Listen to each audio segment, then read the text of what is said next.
అదే RTV app వార్తల్ని క్షణాల్లో చదివే అవకాశం ఉంటుంది. ఒక న్యూస్ పేపర్, ఒక టెలివిజన్ ఛానల్ మీ చేతుల్లో ఎప్పుడూ ఉంటాయి. విజయవాడ కనకదుర్గ అమ్మవారి ఆలయంలో అమ్మవారికి నివేదన కోసం వినియోగించేటువంటి బియ్యంలో కూడా నాణ్యమైన బియ్యాన్ని వినియోగించకుండా నాసిరకమైనటువంటి బియ్యాన్ని వినియోగిస్తా ఉన్న దేవాదాయ శాఖ మంత్రి కానీ అదే సదరు దేవస్థానానికి సంబంధించినటువంటి అధికారులు కానీ ఈఓ గారు కానీ ఎందుకు చర్యలు తీసుకోవట్లేదో సమాధానం చెప్పాలి.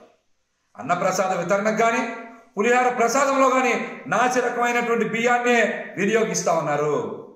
లలిత బ్రాండ్ రైస్ ఆరెంజ్ వాడాలని టెండర్ కండిషన్లో చాలా స్పష్టంగా తెలియజేసినప్పటికీ అక్కడ ఒక పనికిమాలిన కంపెనీ డింగ్ డాంగ్ బెల్ అంటే అది ఎవరికో కూడా తెలియదు. సదరు కాంట్రాక్టర్ ఎవరైతే ఉన్నారో సాయి మణికంఠ ఏజెన్సీనే ఈ సొంత బ్రాండ్ని సృష్టించి అందులో డిపో బియ్యానికి పాలిష్ పెట్టి వినియోగిస్తున్నారనేటువంటి అనుమానం కూడా మాకు కలుగుతూ ఉంది. అమ్మవారికి నాణ్యమైన బియ్యంతో నివేదన చెయ్యకుండా ఇలాగ నాసిరకం బియ్యంతో నివేదన చేసి ఏడాదికి ఒక్క బియ్యంలోనే ₹1.5 కోటి కొట్టేస్తూ ఉన్న సదరు కాంట్రాక్టర్ని ఎందుకు చర్యలు తీసుకోవట్లా?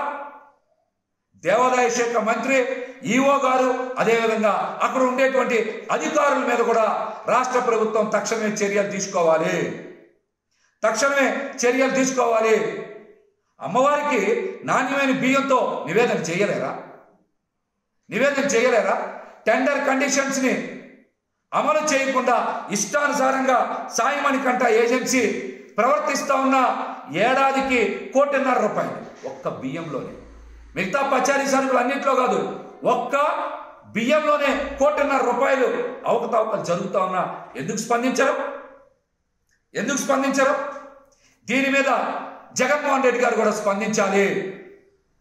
అమ్మవారికి సమర్పించేటువంటి నివేదన కూడా నాణ్యమైన బియ్యంతో ప్రసాదం పెట్టలేకపోతున్నటువంటి ఈ జగన్మోహన్ రెడ్డి గారి ప్రభుత్వాన్ని, ఆయన యొక్క తీరుని ప్రజలందరూ కూడా గమనించాలి, బుద్ధి చెప్పాలని కూడా విజ్ఞప్తి చేస్తూ ఎన్టీఆర్ జిల్లా ఫుడ్ సేఫ్టీ అధికారులు కూడా ఈ సాయి మణికంఠ ఏజెన్సీ మీద నాసిరకం బియ్యం సరఫరా చేస్తున్నందుకు నాసిరకం బియ్యంతో అమ్మవారికి నివేదన సమర్పించడంతో పాటు పులిహార ప్రసాదం అదేవిధంగా అన్న ప్రసాద వితరణ కూడా వినియోగిస్తున్నందున తక్షణమే మీరు కేసు ఫైల్ చేయాలి.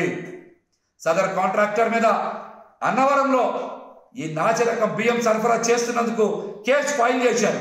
ఈ రోజుకి కాకినాడలో ఆ కేసు నడుస్తూ ఉంది. మీరు కూడా ఇక్కడ స్పందించాలి.